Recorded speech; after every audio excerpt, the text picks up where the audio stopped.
The end of the Cold War marked a change in how we look at the causes of democratization, and also marked a rise in international efforts to support democratization in other countries.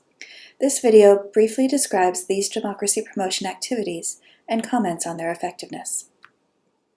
First, I want to note what I'm not talking about in this video. Democracy promotion doesn't refer to regime change. I'm not talking about foreign efforts to install a new government in a country through either covert or overt means.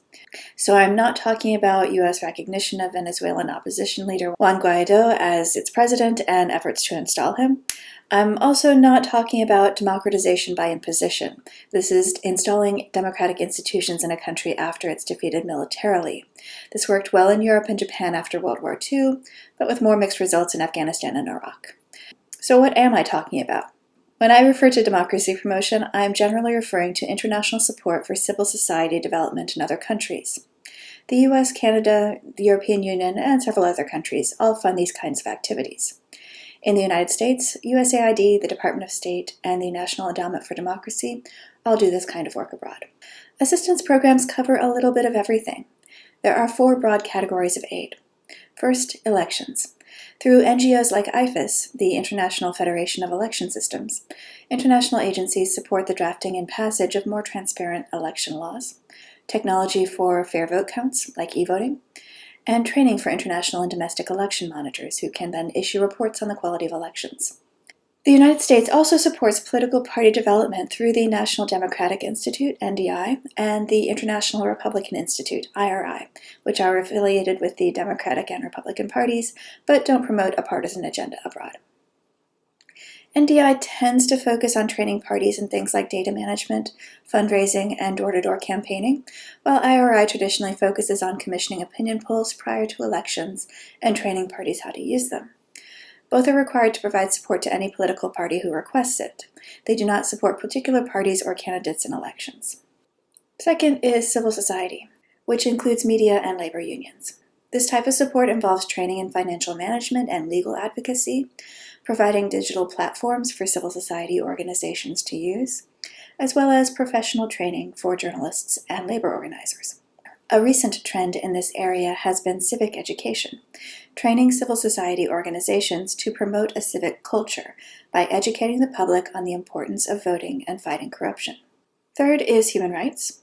Government assistance focuses on training security services on international human rights norms and practices, as well as doing things like supporting legal aid for victims of abuse and truth and reconciliation commissions in post-conflict countries. Finally, there are programs that promote rule of law. These types of international programs support anti-corruption efforts, legislative training, and e-government initiatives around the world. So do they actually work? The record is pretty mixed.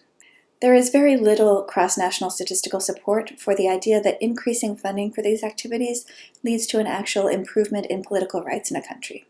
Most studies show no effect. That's not really surprising, though. These efforts involve relatively small amounts of money on relatively marginal activities. Successful NGOs definitely need strong financial management practices, amongst other things, but those do not actually determine whether a country becomes democratic or not. These programs can also generate a strong negative reaction from host governments.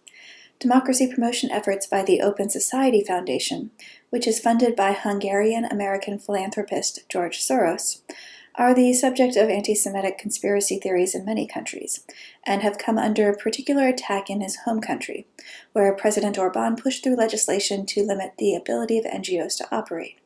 In addition, dictators like Vladimir Putin and Iran's supreme leader frequently decried democracy promotion as illegal interference in the internal affairs of their countries.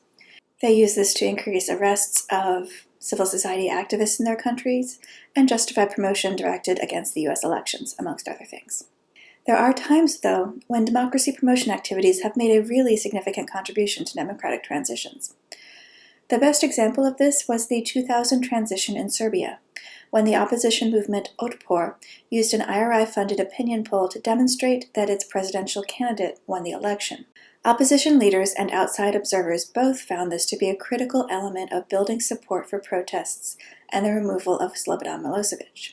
Another relative success story is democracy assistance to Burma, where funding provided a lifeline to civil society. allowing it to maintain some activities and keep a basic organization together while their leaders were under arrest. And that is probably the best way to think about democracy promotion aid. It is something that can keep hope for democracy alive under the worst circumstances, and it can provide tools to be used when an opportunity to do so actually arises. Democracy, by its very nature, is something that citizens of a country have to choose for themselves. Other countries can't give it to them. Building a stable democracy is also the work of decades, not a few years. Assistance programs cannot build that with just a few $1,000,000. They must be careful to do no harm.